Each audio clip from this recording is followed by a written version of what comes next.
Robert, a busy, high-profile week for you. Yeah, it's been a busy week. You know, sometimes you get in the paper, sometimes you don't. But I'm trying to work hard for Harlow. I've been talking about issues that really matter to people.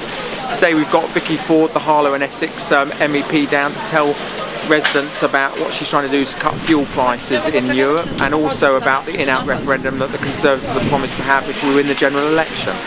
So very much what Vicky has been talking about regarding energy, that's what you're both very much saying the same hymn sheet, aren't you? Well, very much so. As you know, and as Harlow residents know, I campaign all the time to try and cut fuel duty, and it's good the government listened and said they're going to freeze fuel duty. We're also trying to stop people being charged extra if they don't pay their energy bills by direct debit. But there's also a problem in Europe because the EU won't let us cut our VAT on energy bills, which costs every resident in Harlow £65 a year. And so Vicky, who's the MEP, is trying to get that changed in Brussels, and that's why she's here today, as well as speak to local residents.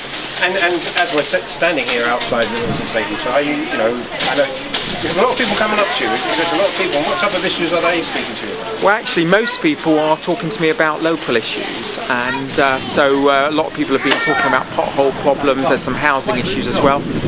Almost every week I go to different parts of Harlow just like this with my little stand here, just to be able to talk to residents about anything and everything. Some people have mentioned immigration, and I've said I believe in fair immigration that's fair to the taxpayer, which is really important. So people shouldn't come here and not, if they haven't made a contribution, then not be able to get free housing and benefits, and the government is doing something about that. They've controlled immigration from outside the EU, but I also want us to be kind to people from overseas, and I don't want there to be a nasty atmosphere in this country against people who are from foreign lands. Britain's always been welcoming and being a tolerant place, so we can be kind, but we can be fair as well.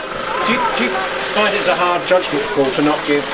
I guess some would say you've not just given UKIP the oxygen of publicity, but Nigel Farage says they're going to have a day of action there. Is it a hard judgment call? Well, every political party, major political party, comes here and has a day of action. Ed Miliband's been here, the Labour Party have days of action all the time. What other parties do is up to them, but everybody knows me as a frank talking person, and I try and speak my mind. I'm a conviction politician. Sometimes I'll say things that people don't agree with, and if they don't agree, they're right to give me a hard time, but I've got to speak how I feel. And as I say, I want us to be fair on immigration, fair to the taxpayer, but I also don't want us to be nasty to people who are just because they happen to be foreign. And I don't want to have an atmosphere in this country that is intolerant to those who've come from overseas through no fault of their own.